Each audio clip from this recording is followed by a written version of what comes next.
এক গ্রামে এক দাদি থাকতেন, যিনি খেতে খুব ভালোবাসতেন। তিনি রোজ নিজের সব খাবার একা খেয়ে ফেলতেন, তবুও তার পেট ভরত না।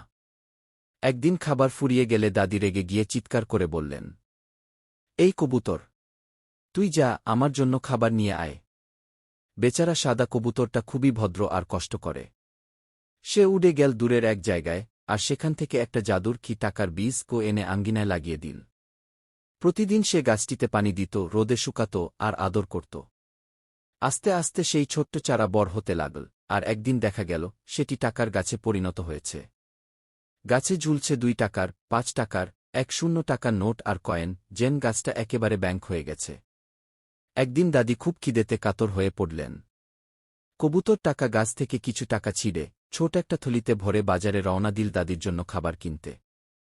কিন্তু হঠাৎ করে আকাশ কালো হয়ে গেল।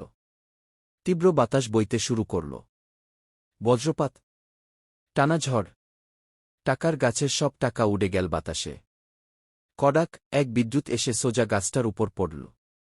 গাছটা পুড়ে ছাই হয়ে গেল। কবুতর যখন খাবার নিয়ে ফিরে এল, সে দেখে তার স্বাদের গাছটা আর নেই।